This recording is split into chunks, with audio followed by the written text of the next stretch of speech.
What if the scariest demons in horror movies were real? From Valak's unholy legions to Bugle's mind-warping terror. These entities don't just kill, they corrupt, possess, and unravel souls. But which one reigns supreme? We rank them by power, influence, and sheer psychological horror. The number one pick will haunt your nightmares. Hint, its weakness is buried in ancient scripture, if you dare to speak its name. This criterion assesses how deeply a demon can terrorize its victims mentally and emotionally, extending beyond physical harm. Jocko's chilling ability to really mess with a victim's head exemplifies this insidious form of torment. Though whether a demon's strength stems from ancient mythology, established religious texts, or if it is a fictional creation, this background shapes its perceived capabilities. The demon in Paranormal Activity, appearing through brief shadows and terrifying footprints, demonstrates that even less tangible entities can be profoundly unsettling. Traditional horror demons, such as Pazuzu and Krampus, frequently possess direct ties to established religious or mythological lore. However, modern horror increasingly features fictional or loosely adapted entities, exemplified by Bual, the red-faced demon, or the entity from while physical manifestations and direct harm are impactful. The lasting and insidious nature of psychological torment is often highlighted. Bugle's ability to infiltrate minds, Kayako's capacity to really mess with a victim's head, and Pazu's objective to break faith and cause despair all underscore this. In ancient lore, Pazuzu was considered the king of the demons of the wind and the son of the god Hanbi.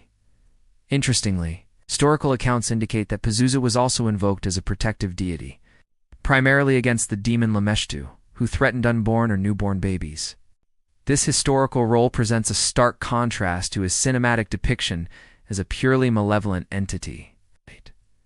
This stark reinterpretation by filmmakers highlights how horror cinema often selectively adapts or even inverts folklore to serve its narrative purpose. By stripping away any benevolent aspects and amplifying his destructive capabilities, the filmmaker's creative license directly enhances his perceived power and terror for the audience, making him a more effective and frightening antagonist.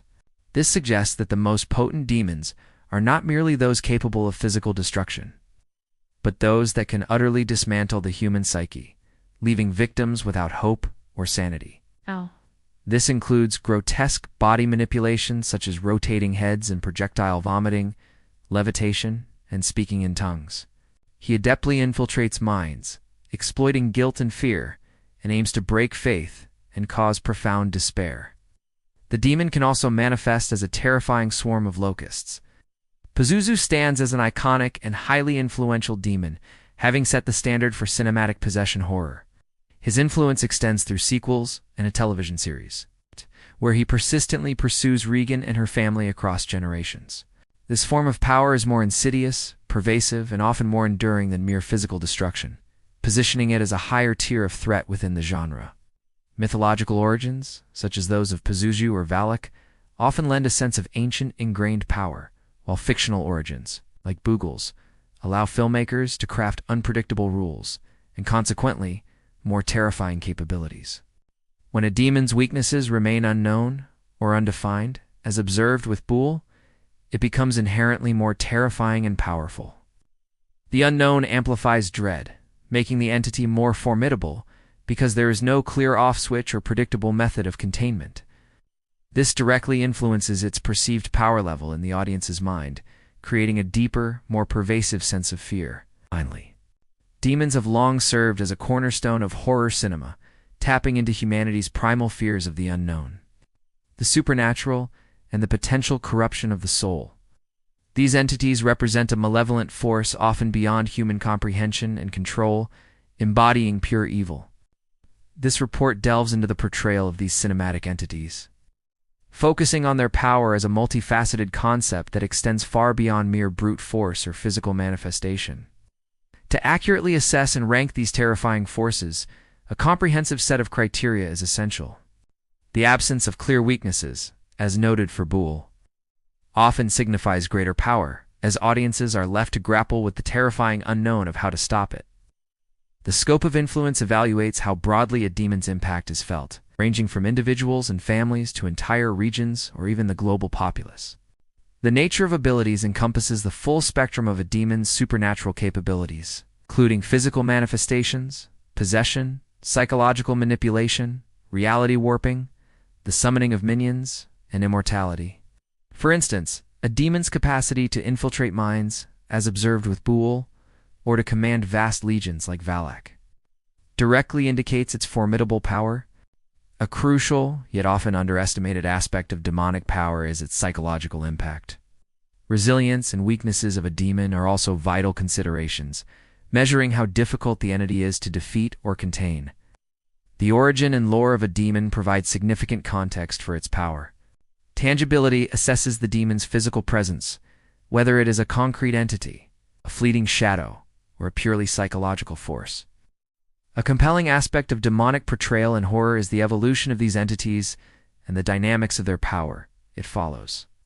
This shift grants filmmakers greater narrative freedom in defining a demon's rules, powers, and crucially, its vulnerabilities. Furthermore, a recurring theme in the portrayal of powerful demons is their proficiency in psychological warfare. The unholy hierarchy. Profiles of dominant demons. Number 1. Pazuzu. The primary antagonist in the Exorcist film series is a fictional character whose origins are derived from Assyrian and Babylonian mythology.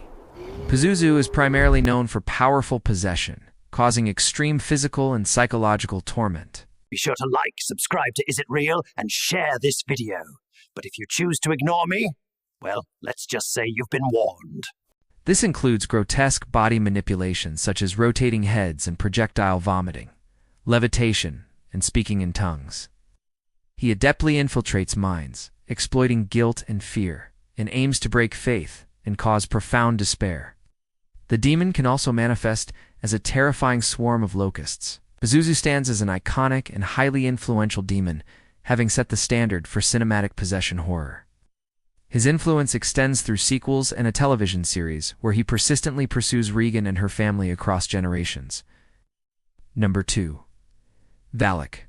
It can adopt various forms, most famously the diabolical nun, but also the crooked man and the ghost of Bill Wilkins.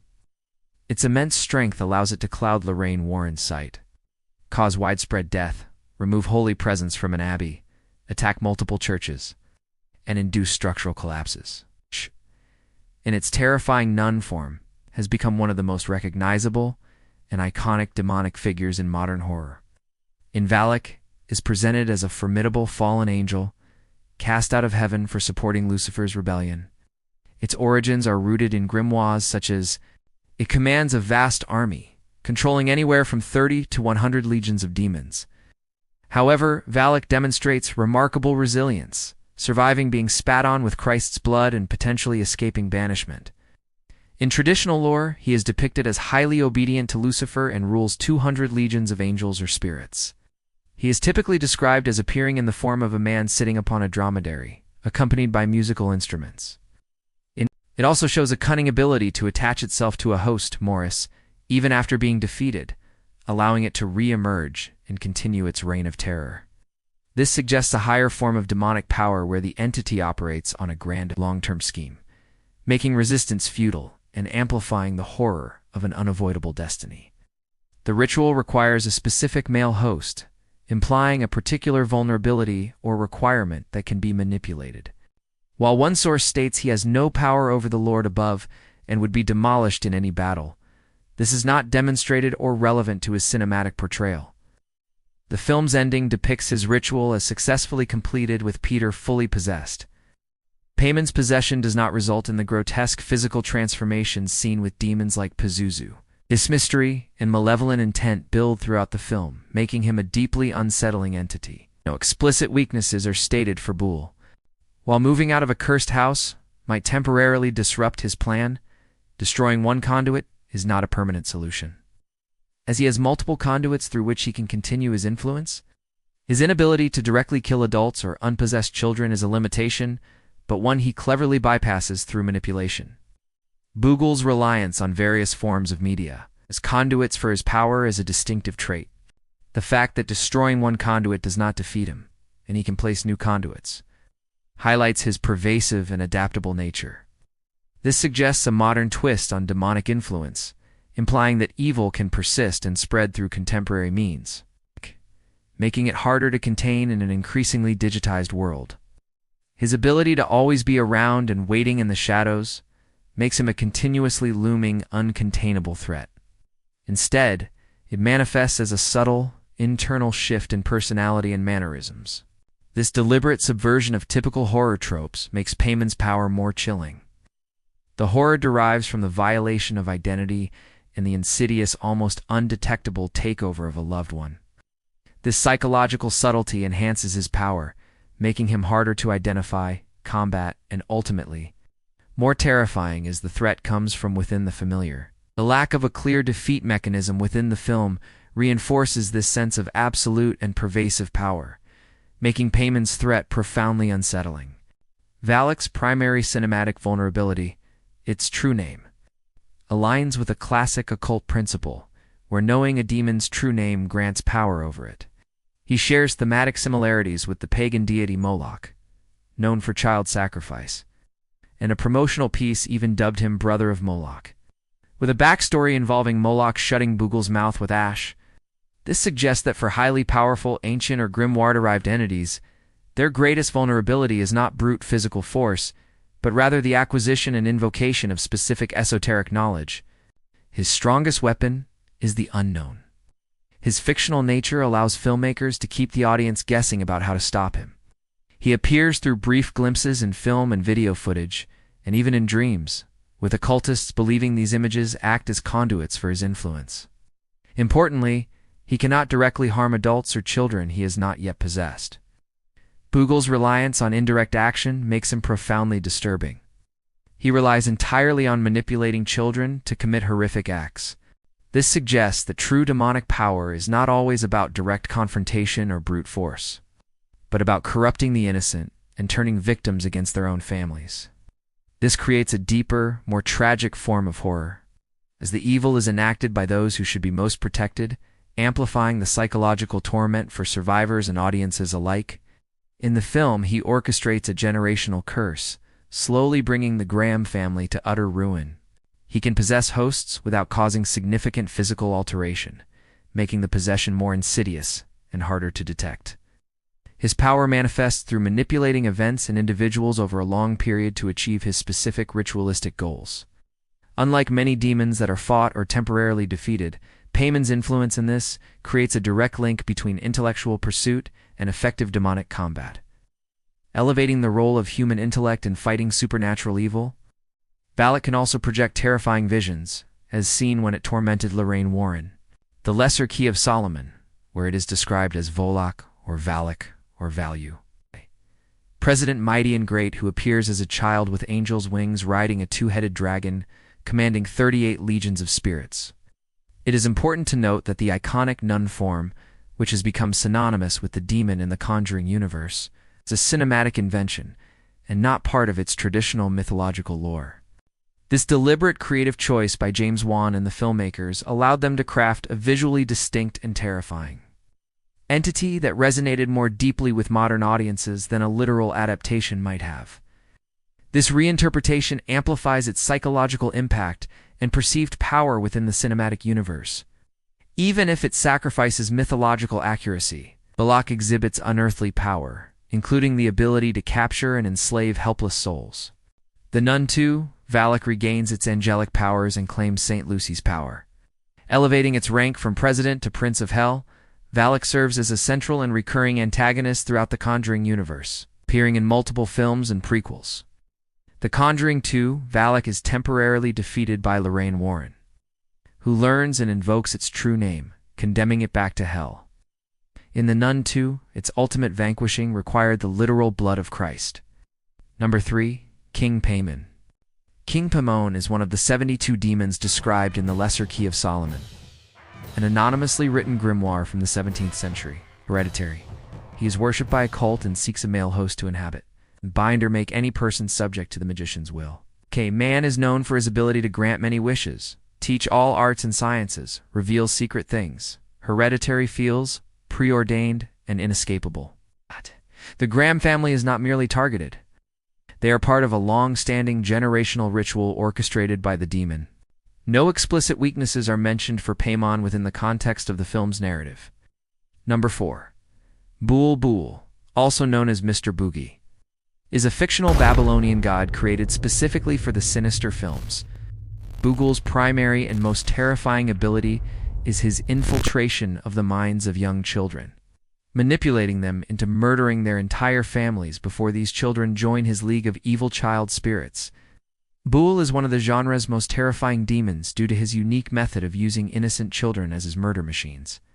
His mystery and malevolent intent build throughout the film, making him a deeply unsettling entity. No explicit weaknesses are stated for Bul. While moving out of a cursed house might temporarily disrupt his plan, destroying one conduit is not a permanent solution, as he has multiple conduits through which he can continue his influence. His inability to directly kill adults or unpossessed children is a limitation, but one he cleverly bypasses through manipulation. This ancient book was written by one of the Dark Ones. The demon itself is depicted as the consistent underlying evil force across the Bugul's reliance on various forms of media, as conduits for his power as a distinctive trait. The fact that destroying one conduit does not defeat him and he can place new conduits, its power lies in its ability to corrupt and multiply, turning friends and family into monstrous threats, thereby exploiting emotional bonds. The Kandarian demon's power is most effectively wielded through its ability to possess friends and loved ones, forcing them to kill those they care about. This goes beyond simple physical threat, creates a profound psychological horror by twisting the familiar into something monstrous. The book supposedly also has the ability to return the evil to sleep or restore people to normal, though this is rarely shown. However, permanent defeat is rare, with the demon often returning or finding new hosts, demonstrating its enduring nature. It is described as an insidious entity and an iconic portrayal of the devil that inverts traditional satanic imagery, can appear in terrifying shadowy forms, causing intense jump scares. Its physical attributes in human eyes, red skin, deadly-looking claws, and tail contribute significantly to its terrifying visual presence. The red-faced demon's dominion over the further, and its ability to abduct and torment spirits in an astral realm, represents a unique and terrifying form of power. This introduces a unique and terrifying vulnerability for characters with astral projection abilities, as their consciousness can be trapped or targeted outside their physical bodies. This expands the traditional definition of demonic power to include dominion over non-physical realms, creating a new and unsettling dimension of threat that transcends physical barriers. Its lore centers around its domain, the further, an astral dimension where it holds the spirits of children captive, seeking to possess their living bodies in the real world. Its design is specifically crafted to be downright horrific. No specific weaknesses are explicitly mentioned in the provided information. However, spirits can escape its clutches by successfully returning to their physical bodies through astral projection. The red door to its lair can be sealed, potentially containing it. Despite temporary setbacks, the demon shows a persistent and adaptive nature, willing to move on to new targets if its initial plans are thwarted. The demon's willingness to give up on the Lambert family and move on to a new target after its initial plans are thwarted highlights its adaptive and persistent nature. This suggests that even if one family escapes its clutches, the demon's evil is not contained or defeated, but merely redirected to new victims. This implication of an ever-present, unyielding threat, always seeking new avenues of terror, makes its power more chilling and harder to truly overcome. It suggests that while specific battles might be won, the war against this entity is ongoing, fostering a sense of perpetual dread. This exploitation of emotional bonds and the corruption of cherished relationships elevates the demon's power. The terror is not just from facing a monster, but from facing a monster that this creates a fascinating and dangerous dynamic, where the key to defeating the demon is also the very thing that unleashes it. This implies that the pursuit of forbidden knowledge carries immense risk, and that the solution to a supernatural problem often lies within the source of the problem itself, making the fight against this demon inherently perilous and complex. Highlights his pervasive and adaptable nature. This makes the Kandarian demon's power deeply unsettling and viscerally impactful. This suggests a modern twist on demonic influence, implying that evil can persist and spread through contemporary means. making it harder to contain in an increasingly digitized world. Its only explicitly stated weaknesses are the Kandarian dagger, which can destroy it, and his ability to always be around and waiting in the shadows makes him a continuously looming, uncontainable threat. Number 5. The Kandarian Demon. The Kandarian Demon is a powerful entity conjured by reading words from the Necronomicon Ex Mortis, also known as the Book of the Dead, Evil Dead franchise. The primary ability of the Kandarian Demon is widespread possession, turning living beings, plants, and even inanimate objects into manic, zombie-like creatures known as deadites.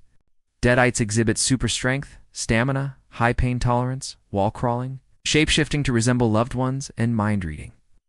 The demon itself can take both physical and non-physical forms, capable of flight. It controls several other demons, including the massive Kandar, the Destroyer. Its real power comes from forcing those possessed to kill and dismember someone who they care about. Necronomicon Ex Mortis is the direct source of the Kandarian demon's power, conjuring it into existence. Necronomicon is listed as one of the demon's only weaknesses, capable of banishing or destroying it. The Kandarian demon is responsible for the relentless, gory, and often darkly comedic horror that defines the Evil Dead series, was a loved one, and being forced to confront the ultimate betrayal and loss. The demon is affected by sunlight, often retreating when the sun rises, though it can grow resistant with more souls consumed. Necronomicon Ex Mortis itself, which can be used for banishment. Number 6. The Red-Faced Demon, also known as Lipstick Face, or the Man with Fire on his Face. The Red-Faced Demon is the primary antagonist in Insidious. The Red-Faced Demon is described as undoubtedly powerful. Its key ability is the abduction of spirits into the Further, where it can manipulate and torment them. The Red-Faced Demon is a significant factor in what made Insidious an unexpected hit and a memorable figure in modern horror. Its design is specifically crafted to be downright horrific. No specific weaknesses are explicitly mentioned in the provided information. However, spirits can escape its clutches by successfully returning to their physical bodies through astral projection. The red door to its lair can be sealed, potentially containing it. His definition of naughtiness is unique. It is tied to a loss of the Christmas spirit, rather than conventional misbehavior. Krampus's power is uniquely tied to a specific moral failing, the loss of Christmas spirit. No specific weaknesses are mentioned for Krampus in the main 2015 film. The ambiguous ending of his wrath is triggered by a loss of Christmas spirit, which implies that a restoration of that spirit might be a way to appease or deter him. The ending of the film is ambiguous.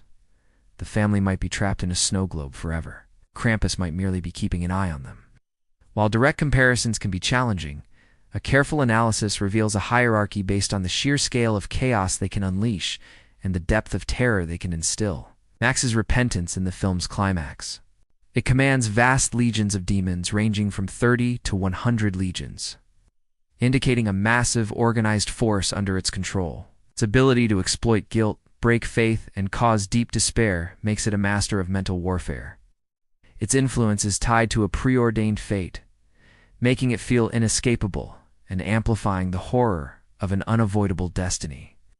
The ability to grant wishes and knowledge suggests a higher-order intelligence and influence beyond simple destruction. Its power lies in its elusive nature, its ability to corrupt innocence, and the psychological horror of turning children into murderers. The lack of a clear weakness in its capacity to persist through multiple conduits makes it a formidable, ongoing threat that is difficult to contain.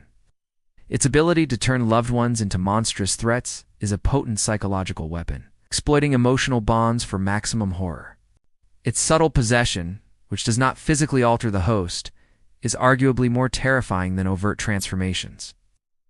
As the horror lies in the violation of identity and the insidious takeover of a loved one, making the threat come from within the familiar. His ability to summon a diverse array of terrifying Christmas-themed minions to do his bidding makes him a formidable punisher. While his direct physical involvement might be less than others, his psychological impact and the ambiguous nature of his defeat ensure a lingering sense of dread. Its persistence in seeking new hosts makes it a continuous threat, always lurking and ready to seize an opportunity even if temporarily thwarted. While it can be exorcised, the consistent high cost often resulting in the deaths of the priests involved, this psychological betrayal often inflicts deeper, more lasting damage than any physical harm. And exploit existing human vulnerabilities, such as broken households, unresolved grief, personal trauma, a loss of faith, or even a simple lack of spirit. The corruption of innocence, the fragility of reality, and the potential for malevolence to exist beyond human comprehension. Such as Pomenboul and the Smile Demon increasingly focus on subtle psychological manipulation and the gradual erosion of sanity. This shift moves beyond purely visceral scares to a more sophisticated internal form of terror. This suggests a maturation in the horror genre, where the demon's power, the enduring popularity and critical acclaim of franchises like The Exorcist and The Conjuring attest to the profound and lasting power of well-crafted demonic entities that tap into these fundamental human anxieties. This suggests a direct link. The demoness power is not merely inherent, but is significantly amplified by, and often contingent upon, the psychological or spiritual weakness of its victims. This implies that the horror is not solely about the demon's supernatural capabilities, but also about the internal battles and predispositions of the characters.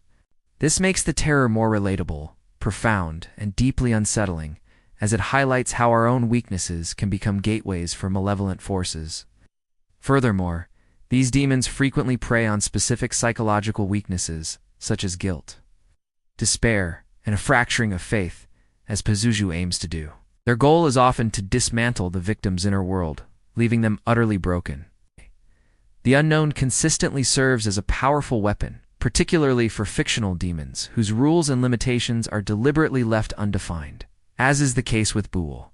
This ambiguity fosters a primal sense of dread and helplessness, as victims and audiences alike are left without a clear path to understanding or combating the threat. Its persistent return across sequels underscore its enduring power and the difficulty of achieving a true lasting victory against it. The deaths of Father Marin and Father Karras during the exorcism of Regan MacNeil exemplify this. These entities often strategically target the most vulnerable members of a family or community, such as children, as seen with Pazuzu Boule and Krampus, or individuals grappling with profound grief, trauma, or familial strife. This strategic targeting amplifies their impact, making the horror deeply personal and unsettling. Furthermore, Pazuzu demonstrates a remarkable ability to return or seek revenge, indicating that his vanquishing is rarely permanent. This pattern suggests a fundamental truth about high-tier cinematic demons. True, permanent vanquishing is often an illusion. The battle against such ultimate evil is rarely a definitive victory, but rather an ongoing, costly struggle. This concept amplifies the demon's enduring power and emphasizes the fragility of human triumph, making the horror more profound and inescapable. Its status as an iconic figure also reflects its perceived power within horror lore, having set the benchmark for possession films. Valak can regain angelic powers and has demonstrated a remarkable ability to persist across multiple films despite being defeated. Its capacity for shape-shifting, reality manipulation, and projecting terrifying visions demonstrates a multifaceted power that extends beyond mere physical threat, affecting entire towns and manipulating the very fabric of perception. Its ability to remove holy presence from an abbey and attack multiple churches further underscores its immense power over sacred spaces. This positions him as a demon of symbolic retribution, punishing those who fail to uphold a particular societal or emotional value. This type of power is potent because it taps into cultural anxieties and the idea of deserved punishment for a specific emotional or spiritual transgression, making the horror feel more personal and thematically resonant than arbitrary violence. This ambiguity implies that Krampus's influence is perpetual, and even if a family survives, they remain under his watchful, punitive eye. This makes his power an ongoing psychological threat rather than a contained one, ensuring the horror resonates long after the credits roll. His use of Christmas-themed minions further emphasizes this symbolic nature. Despite temporary setbacks, the demon shows a persistent and adaptive nature, willing to move on to new targets if its initial plans are thwarted. He is depicted as monstrous in size with creepy physical features like horns and hooves. He possesses the power to open gates of hell and drag children there. In the 2015 film, he also demonstrates supernatural powers, including dimensional travel, the demoness' willingness to give up on the Lambert family and move on to a new target after its initial plans are thwarted, highlights its adaptive and persistent nature. This suggests that even if one family escapes its clutches, the demon's evil is not contained or defeated but merely redirected to new victims. This implication of an ever-present, unyielding threat, always seeking new avenues of terror, makes its power more chilling and harder to truly overcome. It suggests that while specific battles might be won, the war against this entity is ongoing, fostering a sense of perpetual dread. Number 7. Krampus. Krampus stems from actual Central European folklore, where he is known as an anti-Santa who punishes naughty children on Christmas. Krampus primarily operates by summoning terrifying Christmas-themed monsters and minions. Krampus is a popular and unconventional Christmas horror film. His appearance and his creative, settling minions are visually memorable and contribute significantly to the film's unique atmosphere. Might have earned his family a second chance, but this is left open to interpretation. Krampus, where the family is either perpetually trapped in a snow globe or under Krampus's eternal surveillance, leaves the audience with a lingering sense of dread and uncertainty. Ranking the terrors, a comparative analysis. The power of cinematic demons is a complex interplay of their abilities, the scope of their influence, and their psychological impact. Justification for top-tier placements, Valak stands at the apex due to its immense scale of influence and formidable resilience. Pazuzu secures its position among the most powerful due to its ancient origins and profound psychological manipulation capabilities. King Paimon exhibits an insidious power that operates on a generational scale, orchestrating complex rituals over decades to achieve its goals. Discussion of close contenders and their unique forms of power, Bool, is uniquely terrifying in its reliance on child proxies and its spread through various forms of media. The Kandarian demon demonstrates its power through its ability to create an army of deadites from anything living beings, plants, inanimate objects, and its relentless gory attacks make it a force of pure, visceral destruction. The Necronomicon Ex Mortis serves as both its source and its primary weakness, adding a layer of complex lore. The Red-Faced Demon wields a unique and terrifying form of power through its dominion over the further and its ability to abduct and torment spirits in an astral realm. Krampus derives its power from folklore and manifests as symbolic retribution for a loss of Christmas spirit. While Pazuzu can be exorcised through religious rituals and self-sacrifice, his defeat often comes at a high cost. Beyond the physical, the psychological impact of fear. The most terrifying demons in horror cinema consistently demonstrate a profound understanding of human vulnerabilities and fears, which they exploit with chilling precision. A common tactic is the ruthless exploitation of trust and love, turning family members against each other, as exemplified by the Kandarian demon, Bathsheba, and Bool. The research consistently shows that demons do not attack indiscriminately. Instead, they actively seek out. These demons leave a lasting impression not just through jump scares or gore, but by embodying deeper, more existential fears about the loss of control. While classic demons like Pazuzu are renowned for overt physically transformative possession, there is a discernible trend where newer entities— You're watching Is It Real? Don't forget to subscribe, like, and share, unless you want to regret ignoring me.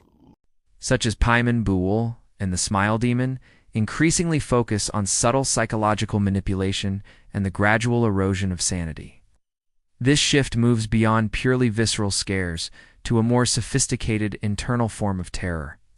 This suggests a maturation in the horror genre, where the demon's power becomes more insidious and harder to combat because the victim's own mind becomes the primary battleground. The horror becomes less about what the demon does to the body and more about what it does to the soul and sanity. Conclusion: the enduring reign of cinematic evil, alongside the successful creation of new, equally potent entities like Bool and Paimon, demonstrate that the wellspring of demonic horror is inexhaustible. This implies that as long as humanity grapples with the unknown, the fear of malevolence, and the darker aspects of existence, filmmakers will continue to reimagine and unleash increasingly terrifying and powerful demonic forces. This ensures the genre's perpetual evolution and relevance, as each generation finds new ways to manifest its deepest fears through the archetypal figure of the demon, creating an unending cycle of cinematic terror and fascination. The most terrifying and powerful demons are ultimately those that challenge our fundamental understanding of good and evil, blurring the lines between the supernatural and the psychological, forcing us to confront the darkest aspects of human nature. Their enduring power lies in their ability to reflect and amplify our deepest fears and vulnerabilities, ensuring their continued and evolving reign in horror cinema for generations to come. The analysis of horror cinema's most potent demonic entities reveals that their power is profoundly multifaceted. It encompasses not only physical strength and supernatural abilities, but also a mastery of profound psychological manipulation, a vast scale of influence, and remarkable resilience. For instance, the shift from traditional religious possession to entities that exploit trauma, like the smile demon, or spread through digital media, as seen with Sadako, is notable. This suggests that the scariest and most powerful demons are not just supernatural entities, but are those that effectively tap into, amplify contemporary fears and vulnerabilities of the audience. This implies that demonic horror is not just about the supernatural,